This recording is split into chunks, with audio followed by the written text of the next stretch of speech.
I think we all thought things were kind of beginning to improve or beginning to kind of get a bit of traction, and that was the last comment we had from Leo at the end of June, you know, and it's been downhill and a car crash since the new government.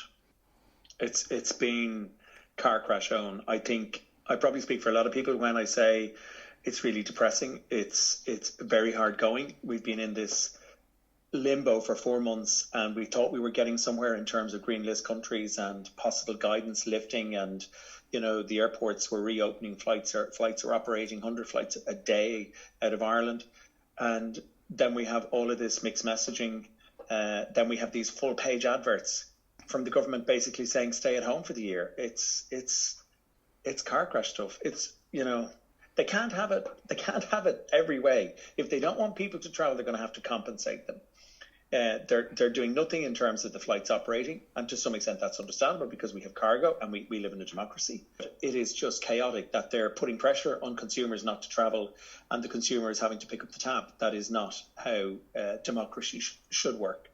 Yeah, we reckon it's about 1 million a day in terms of Irish consumers paying for flights that are operating that they're not going to get back.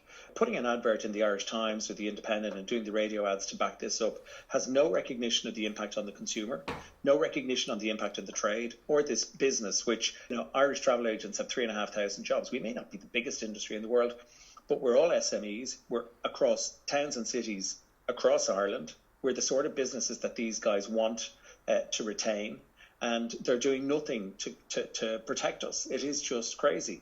It feels like we're pariahs in terms of overseas travel at this stage, and we're anything but. We're hard-working business people and great staff and great managers who want people to have a safe environment in which to holiday. Okay, if the holiday piece is off the agenda for the time being, then what else are you going to do, Mr. Government? Oh, and I don't know, we're supporting each other and we're being a very good support network to each other, and we really thought we were getting somewhere, but it's just been punch after punch after punch in the last 7 to 10 days. So it is very disheartening and it is very difficult. And to say otherwise is kind of ignoring, I think, how most people are feeling at the moment. I think we've just got to stick at it.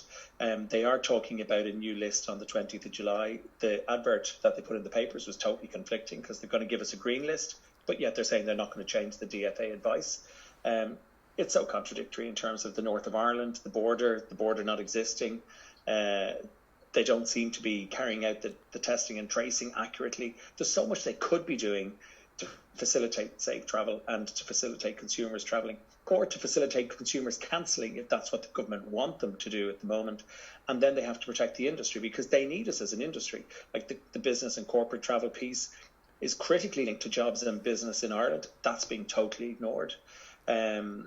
I just don't I despair as to where the planning is. I just don't see any joined up thinking in this whatsoever. And how long are we not to travel for? They're saying this year, but there's not going to be a vaccine possibly until whenever into the future. So, where is the logic? What's the plan? They're vilifying outbound travel, but they need outbound to sustain the routes for inbound. We need inbound. Inbound tourism is, in fact, the single biggest industry in this country, employing over 250,000 people and generating over 5 billion a year in revenue. Holidaying at home and staycations are all very well, and we all love Ireland, but the Irish population at 4.9 million is not going to generate enough revenue for the domestic tourism market to support it and to support that loss of income. We ain't going to have an economy, we ain't going to have a health system unless we have a business. Across all of our businesses. And I'm not just talking about outbound or inbound, but I mean all of them. We're conflicted, right through June, it was flip-flop mixed messaging.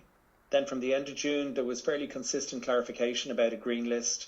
The EU Commission had issued documentation around all EU countries reopening from the 11th of June. Ireland felt that was too soon, so it was pushed back to the 9th of July. Then it was pushed back when the new government came in.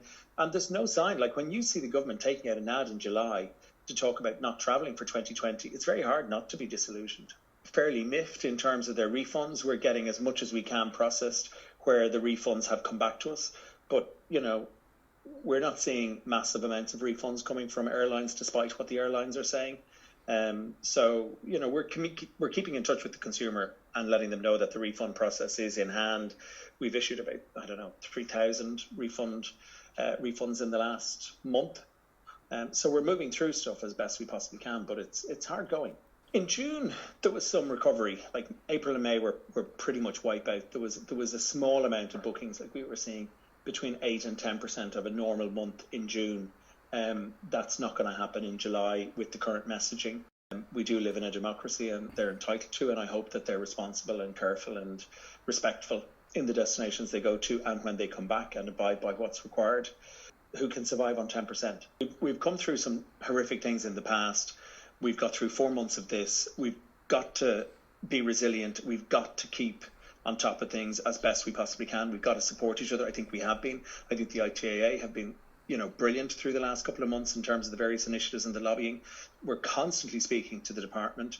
I know we're looking to talk to CAR in the context of the ads that ran this week because it has a direct impact on what they're doing and the industry that they're regulating. I think we all have to lobby and educate the politicians and any of the other political stakeholders that exist to let them see what's happening. It's almost as if the government have made their mind up on this before the Aviation Task Force presents its final report. And there was some really, really important people in that group. All of the airports were there, the key airlines were there, the Irish tourism interests were there. So I'm not sure, you would hope that something is going to be forthcoming from the July stimulus package. And I guess we're holding out for that. And you would hope that there's going to be something on the 20th of July, and we're holding out for that. And you would hope that there's going to be some element of common sense comes into play. Like there's, an awful lot that we could be doing to prevent the spread other than stopping people travel. But, you daren't say that in a public environment. We have COVID here. We are, I think, ranked 8th in the world in terms of number of deaths per million. We're hardly the poster boy. I think on the supplier side, in the destinations, they're being quite good.